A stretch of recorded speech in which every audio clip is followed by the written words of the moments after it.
Hello, everyone, and welcome to another episode in our financial health series, Moneysense, where we help you make sense of all things money.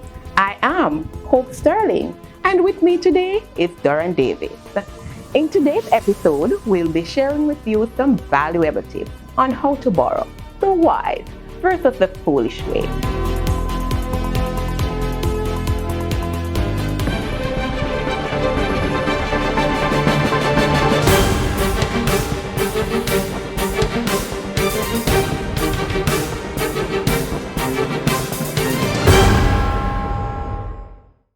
In our last episode, we looked at managing resources, managing reduced resources in this pandemic. I'm sure that you will find some valuable tips in that episode that will help you to manage your resources wisely.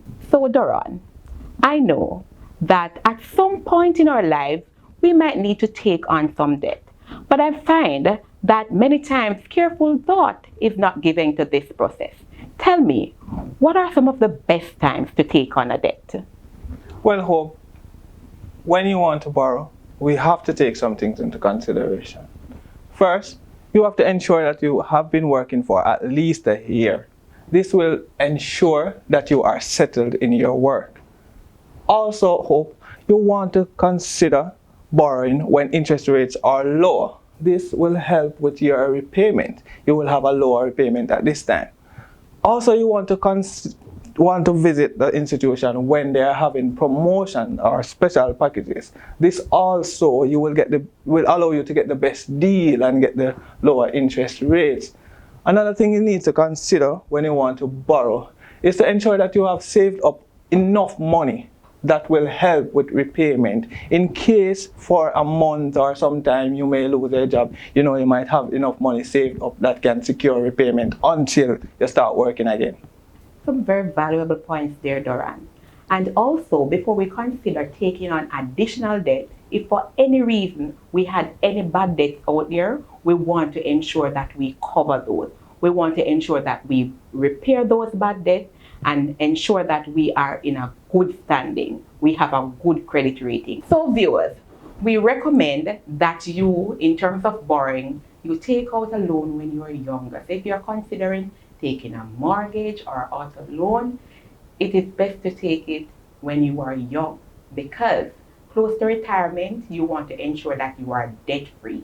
So you don't want to be entangled with any loan at retirement. At retirement, you should be relaxing and enjoying your retirement.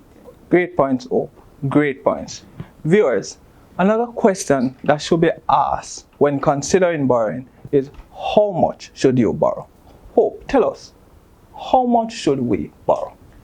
We want to ensure, viewers, that when we are considering borrowing, that we keep our debt to income ratio 40% and below, right? So we want to ensure that whatever amount we are taking, the amount does not exceed 40% of our income. Very important. Another thing that we want to consider as well, remember that this loan that we are taking on is an additional expense. Bear in mind that you already have other expenses. So you have your utility bills and whatever other expense that you normally have on a daily basis.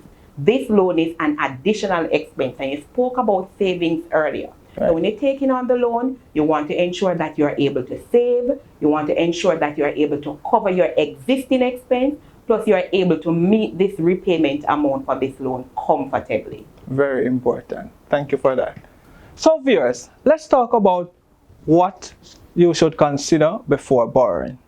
First, you want to consider, do you really need this loan? Is it a need or is it a want? Do you have enough money saved up to cover this repayment? Are you secured in your job? What should happen if you lose your job tomorrow? You also want to consider, viewers, if you can really afford this loan. Very, very important. Remember, you're going to be paying this loan for a period of time and you have other living expenses. So you have to weigh the pros and the cons. You don't want to take on an additional debt and at the end of the day you feel overwhelmed, you feel overburdened, you feel stressed. And you want to ensure that you maintain a good credit rating. So you want to ensure that you can really afford to take on the loan. Also, viewers, you need to consider, is this loan a value builder? Are you taking a loan for a house deposit where you know house prices, they increase over the years? Or are you taking this loan to purchase a car with the value decreases after a number of years? That's something you need to consider. Yes, Doran, that's so true. And another thing that we need to do, I know from time to time when we need a loan, the first institution that comes to mind, that is the place that we go to. But it is important for us to do some research. Find out what the rates are out there and ensure that you are getting the best rate possible. Another thing that we can consider as well, if you find yourself in a position where you're overwhelmed with debt and you really can't manage, we have what we call a debt refinancing or a debt consolidation package, where you can group all your loans for a cheaper payment. But what we should do when we're considering a debt consolidation or a debt refinancing is to ensure that the rate that we're going to get for that consolidation is lower than the previous rate that we used to access the loan. So we want to ensure that that is done. Also, viewers, when you consider debt consolidation or debt refinancing, ensure that you have no plans of putting yourself back into the same position that you're coming from, that you're trying to release yourself from. Ensure that you want to maintain a good credit after you do this debt consolidation. Right. So when you're doing a debt consolidation or a debt refinancing, you're trying to improve your spending power. You're trying to take yourself out of a bad debt situation. So you don't want to repeat the same mistake. You want to ensure that going forward, you maintain a debt to income ratio that is below 40% at all times. Another thing I want us to bear in mind, viewers, is that when we maintain good credit, we benefit from a lower interest rate. So my advice to you is that you manage your debt wisely so you're able to benefit from a lower interest rate.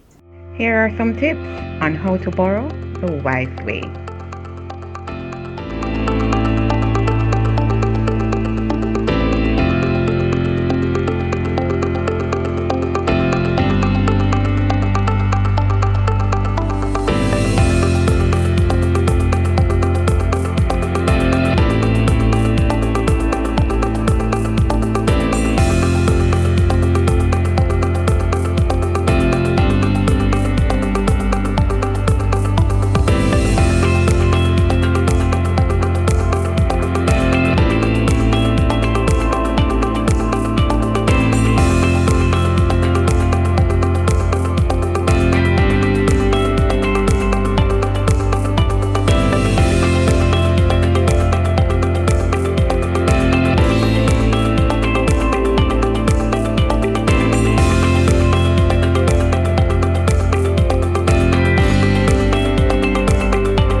Thank you very much for that, Hope.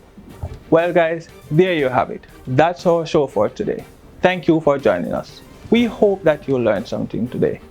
Remember to always borrow wise and not foolish. In our next episode, we will be talking about debt management. I am your host, Doran Davis, and my co-host for today was Hope Forbes Sterling. Remember guys, you cannot be penny wise and pound foolish. So manage all your finances wisely. Join us next time on Moneysense, the show where we help you to make sense of all things money.